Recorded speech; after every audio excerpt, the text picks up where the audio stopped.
Internet کے ذریعے یا فون پر کال پر نکاح ہو سکتا ہے یا نہیں ہو سکتا؟ اگر نہیں ہو سکتا ہے تو کیوں؟ اگر کوئی ہے صورت تو وہ بھی ارشاد فرمائیں۔ شرعی اعتبار سے اس کا حکم یہ ہے کہ فقہ حنفی میں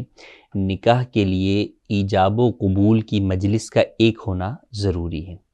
یعنی ایجاب، جیسے کہا کہ میں نے فلاں بن فلاں سے نکاح کیا، سامنے والا جو شخص ہے، جو عورت ہے، اس نے کہا میں نے قبول کیا، یا عورت نے کہا کہ میں نے نکاح کیا اور مرد نے کہا میں نے قبول کیا، تو ایسی صورت کے اندر دونوں ایک ہی مجلس کے اندر موجود ہوں اور دیگر شرائط بھی پائی جائیں کہ گواہ بھی جو ہے وہ موجود ہوں، 2 گواہ ہوں، 2 مرد ہوں یا 1 مرد اور 2 عورتیں ہوں۔ اب اگر ہم دیکھیں تو ہمارے ہاں معاشرے کے اندر عمومی طور پر اگر ہم پاک و ہند کی بات کریں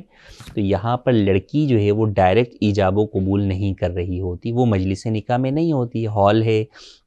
یا مسجد ہے، کہیں بھی ہو، لڑکی اندر کمرے میں ہوتی ہے اور باہر آ کر جو ہے وہ گفتگو کی جاتی ہے اور شوہر سے ایجاب و قبول کروایا جاتا ہے۔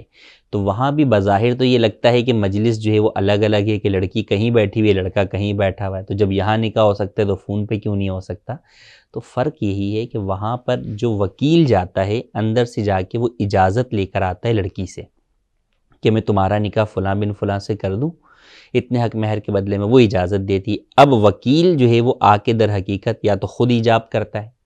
یا وہ قاضی صاحب کو اجازت دیتا ہے کہ بھئی آپ میری موکلہ کا نکاح فلانا بنت فلاں سے پڑھوا دیں۔ تو اب قاضی صاحب جو ہے وہ گویا کہ لڑکی کے نمائندہ ہونے کی حیثیت سے اس مجلس نکاح میں ایجاب و قبول کرتے ہیں، ایجاب کرتے ہیں، لڑکا اسے قبول کر لیتا ہے، تو یوں وہ نکاح ایک ہی مجلس کے اندر منعقد ہو رہا ہوتا ہے۔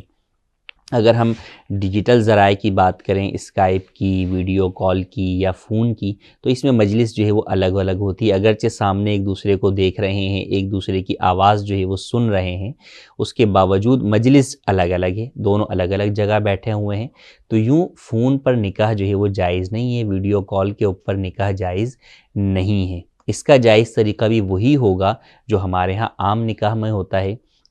کہ لڑکی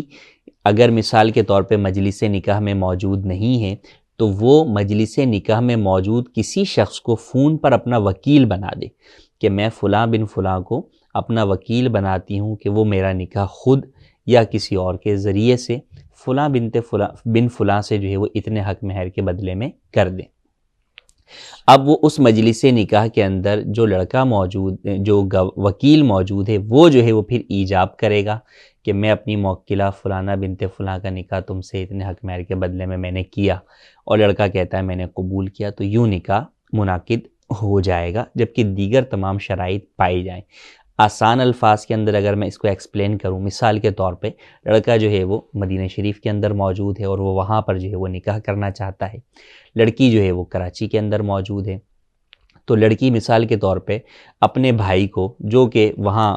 مدینہ شریف میں لڑکے کے پاس موجود ہے، اسے فون پہ وکیل کر دے کہ میں نے تمہیں وکیل کیا، تم میرا نکاح فلاں بن فلاں شخص سے اتنے حق مہر کے بدلے میں کر دو، تم خود کر دو یا کسی قاضی یا کسی اور شخص کے ذریعے سے کروا دو۔ اب وہ جو لڑکی کا بھائی وہاں پر ہے وہ جا کے کہے کہ بھئی میں اپنی موکلہ فلاں بن فلاں اپنی بہن کا نکاح میں نے تم سے اتنے حق مہر کے بدلے میں کیا، یہ لڑکے کو بولے اور لڑکا جواب میں کہے میں نے قبول کیا، تو گواہ موجود ہوں اور دیگر شرائط پائی جائیں تو یوں نکاح منعقد ہو جائے۔